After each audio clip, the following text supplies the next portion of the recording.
లో గల్ఫ్ కార్మికులతో సీఎం రేవంత్ రెడ్డి సమావేశమయ్యారు. ఇప్పుడు ఆ లైవ్ చూద్దాం. ఆయన గారు చెప్పేవాళ్ళు ఇప్పుడు మనం జ్యోతిరావు పూలే ప్రజాభవన్గా మార్చి అక్కడ ఒక ప్రత్యేక వ్యవస్థను ఏర్పాటు చేయడానికి ఒక సీనియర్ ఐఏఎస్ ఇతర అధికారులతో ఒక కంప్లీట్ 24/7 పనిచేసే ఒక వ్యవస్థను ఏర్పాటు చేయాలని మేము ఆల్రెడీ నిర్ణయం తీసుకున్నాం. దీనికి సంబంధించి కేరళ రాష్ట్ర ప్రభుత్వంలో అదేవిధంగా ఫిలిప్పైన్ ఇంతకుముందు మిత్రుడు ఎవరో చెప్పిన ఫిలిప్పైన్ను కూడా మేము స్పష్టంగా స్టడీ చేసినాం. ఫిలిప్పైన్ నుంచి ఎవరైనా ఈ గల్ఫ్ దేశాలకు వెళ్ళిందంటే ఉద్యోగం ఇచ్చే సంస్థ యొక్క వివరాలు ఆ ప్రభుత్వం తీసుకోవడమే కాకుండా వాళ్ళకి ఇచ్చే ఉద్యోగాలు కూడా కనీస వేతనాలు ఇస్తున్నారా లేదా, రేపు ఒకవేళ ఆ సంస్థ ఏదైనా కారణం చేత వీళ్ళని తొలగించినా, ఏదైనా కారణం చేత జీతాలు ఇవ్వకపోయినా, వాళ్ళ అర్హతకు తగ్గ వేతనాలు ఇవ్వకపోయినా వాటి మీద చర్యలు తీసుకోవడానికి ఫిలిప్పైన్ కంట్రీలో ఒక కంప్లీట్ వ్యవస్థ ఉన్నది. అంటే ఈ కార్మికుల తరఫున ముఖ్యంగా వాళ్ళు ఈ పారామెడికల్ సైడ్ అంటే నర్సులు ఇతర సైడ్ ఎక్కువగా ఆ దేశం నుంచి పోతారు, ఫుడ్ ఇండస్ట్రీ సైడ్ ఎక్కువ పోతారు. సో వాళ్ళకి ఏమాత్రం సమస్య వచ్చినా ఆ ఇండివిజువల్స్ ఆ ఉద్యోగం ఇచ్చిన సంస్థతో కొట్లాడరు. ఆ దేశమే డైరెక్ట్గా రంగంలోకి దిగుద్ది. వాళ్ళ కార్మికుల యొక్క హక్కులు కాపాడడానికి ఫిలిప్పైన్ కంట్రీ నుంచే డైరెక్ట్గా ఏదైనా కేసులు ఫైల్ చేసినా, ఏదైనా నోటీసులు ఇచ్చినా ఈ కార్మికుల తరఫున ఆ దేశమే వాళ్ళతోని చర్చలకు దిగుతుంది, లేకపోతే ఆ సమస్య మీద కొట్లాడడానికి దిగుతుంది. దాంతో ఏంటంటే కార్మికుడు మనోస్థైర్యం పెరగడమే కాకుండా అక్కడ ప్రభుత్వాలు, అక్కడ యాజమాన్యులు, ఒక దేశం యొక్క ప్రభుత్వమే దిగి ఈ వ్యవస్థతోని మాట్లాడినప్పుడు ఖచ్చితంగా అక్కడ సంస్థలు దిగొస్తాయి. ఆ విషయాలను కూడా మేము స్టడీ చేయడం జరిగింది. కేరళలో కూడా చాలా విషయాలలో వాళ్ళు, ఎందుకంటే కేరళ నుంచి మైగ్రేషన్ చాలా ఎక్కువ ఉన్నాయి కాబట్టి కేరళ స్టేట్ గవర్నమెంట్ కూడా ఈ విషయాలలో చాలా చర్యలు తీసుకున్నారు. దీనికి సంబంధించి ఆల్రెడీ ఒక పాలసీ డాక్యుమెంట్ ముఖ్యమంత్రి కార్యాలయం తయారు చేసింది. ఈ పాలసీ డాక్యుమెంట్ను మీ అందరితో ఒక సమావేశాన్ని ఏర్పాటు చేసి మీకు అందరికీ ఇచ్చి మేము ప్రభుత్వం తరఫున ఇట్లాంటి పాలసీ తీసుకురావాలనుకుంటున్నాము. ఈ పాలసీలో ఇంకేమైనా సవరణలు చేయాలన్నా, ఇంకేమైనా పొందుపరచాలన్నా, మీ అనుభవాలు ఏంటి ఉన్నాయనే సమావేశాన్ని కూడా మేము ఏర్పాటు చేయాలనుకున్నాం. ఈ లోపల ఎన్నికల కోడ్ వచ్చింది.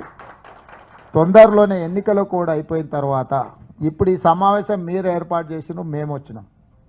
మళ్ళీసారి ప్రజాభవన్లో ప్రభుత్వమే సమావేశం ఏర్పాటు చేసి మిమ్మల్ని ఆహ్వానించడం జరుగుతుంది.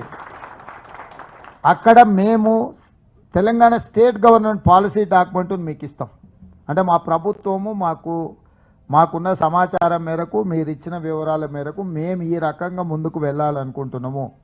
ఇది సరిపోతుందా, ఇంకా ఏమైనా మంచి కార్యక్రమాలు తీసుకోవాలని చెప్పి రాష్ట్ర ప్రభుత్వం తప్పకుండా ఆ విషయంలో దాంట్లో ప్రధానంగా మీరు లేవనెత్తిన విషయాలు అన్నిటిని కూడా ఆల్మోస్ట్ అంటే వెల్ఫేర్ బోర్డు కానీ అందరికీ ఎవరైనా కావచ్చు ఏ రకంగా చనిపోయినారు అనే దానికంటే ఒక కుటుంబంలో ఒక వ్యక్తి ప్రాణం ఖరీదు ఏ కుటుంబానికి ఆ కుటుంబానికి అత్యంత విలువైనది. పక్క వాళ్ళకు ఆ ప్రాణాల పట్ల విలువ ఉందా లేదా అని చర్చ నేను చేయను. కానీ అందుకే తప్పకుండా ప్రతి ఒక్కరికి ఎవరికి ప్రమాదం వల్ల ఏది జరిగినా 5 లక్షల రూపాయలు ఇవ్వాలన్న ఆలోచన ఆల్రెడీ నిర్ణయం తీసుకున్నాం.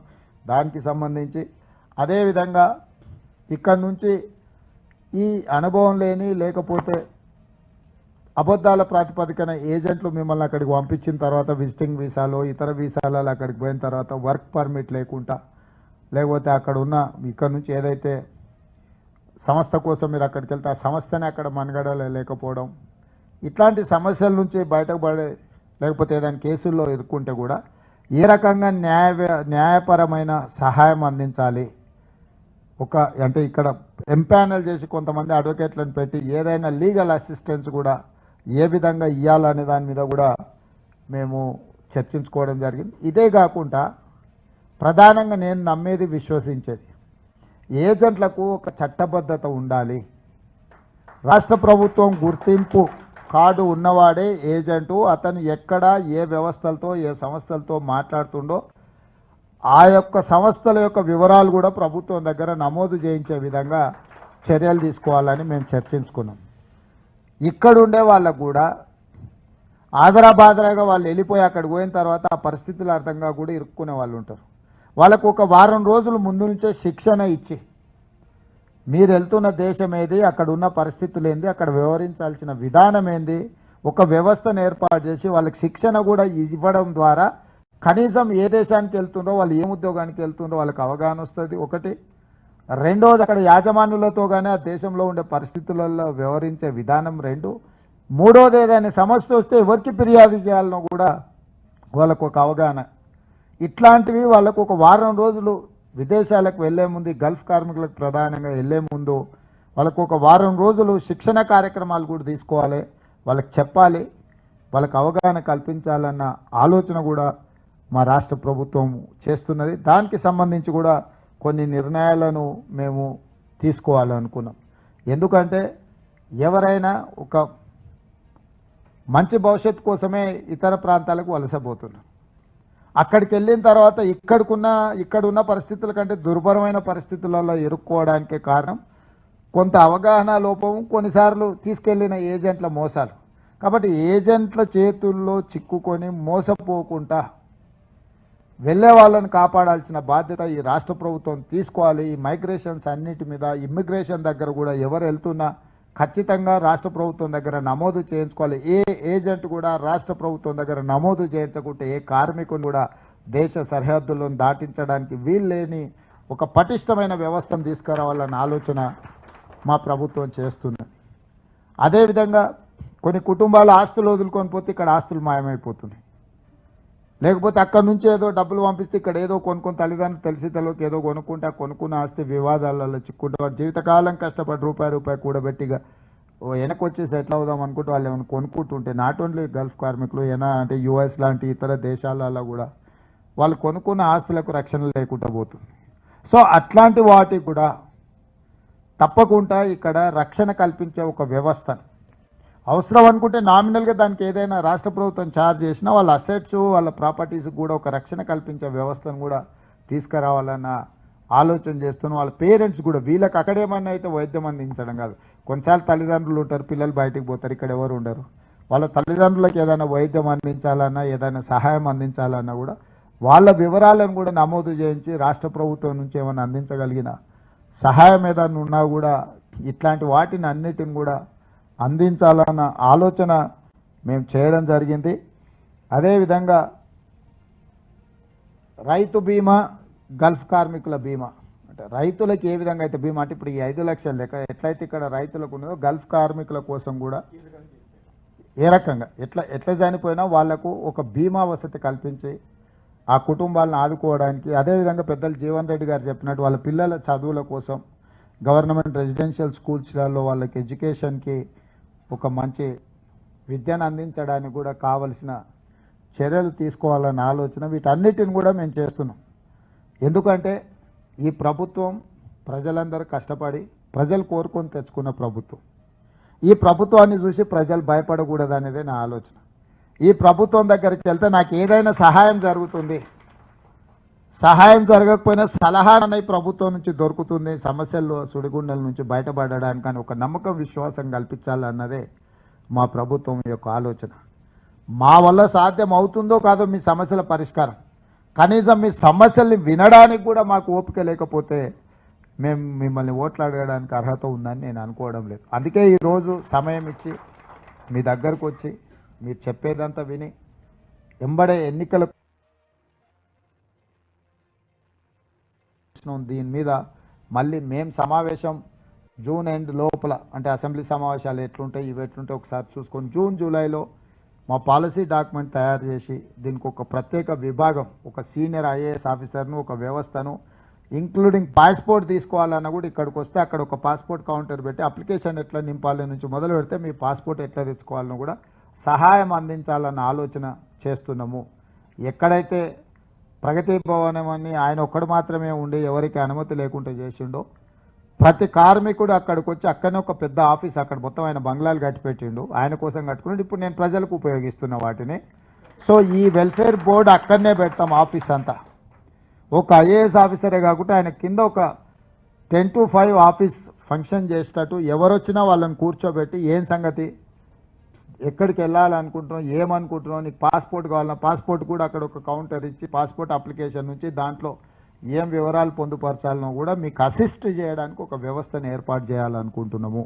ఎక్కడైనా ఏదైనా సమస్య వస్తే టోల్ ఫ్రీ నెంబర్తో పాటు మీరు అక్కడికి వస్తే ఆ వివరాలు నోట్ చేసుకొని రాష్ట్ర ప్రభుత్వం తరఫున ఏ దేశమైనా సరే నెగోషియేట్ చేయడానికి ఒక వ్యవస్థను ఏర్పాటు చేయాలనుకుంటున్నాము. ఎందుకంటే మీ తరఫున మీరు మాట్లాడాలంటే మీకు సమస్య అవుద్ది, మీరు మాట్లాడినా వినేటోళ్ళు ఉండరు.